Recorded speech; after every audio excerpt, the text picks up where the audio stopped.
Run, and keep running, the man yelled inside of his head. The inky blackness of the forest surrounded him.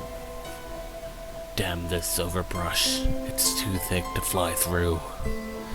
And the underbrush is no better, he thought, his steel boots digging into the dirt, kicking it up as he weaved through the trees. Wish I had some tree ants to get those, whatever they are. I don't want them biting into me, he said to himself. Getting tired from running, he knew he had to continue. He didn't want to end up like half of his group. Idiotic, no good yellow belly coward! Which was a bad idea, because all of the other dangers in the forest. Of course, all the other dangers were going to pounce on him, until they noticed what was following him through the forest.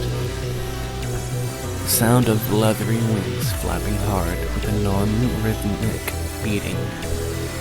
Things that were following him made a sound between zombie groans and bat screeches.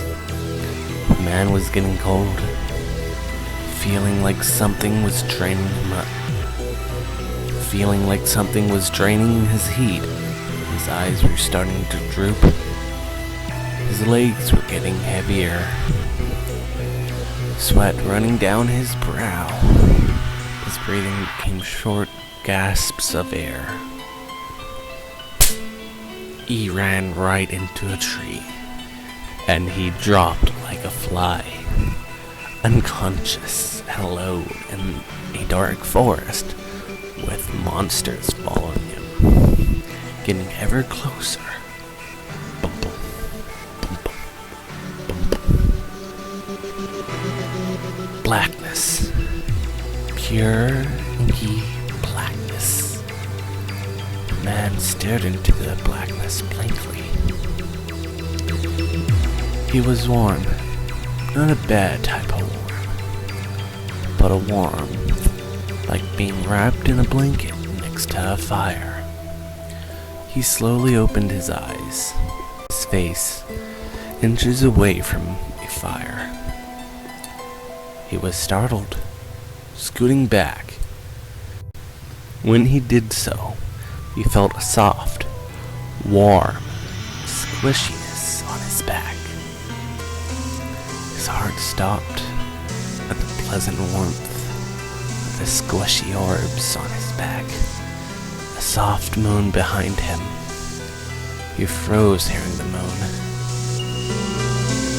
and the soft sound of breathing. Turning back to look behind him, there was a nude woman asleep. She had slightly pinkish tinted skin. The girl let out a content sigh as her eyes fluttered open.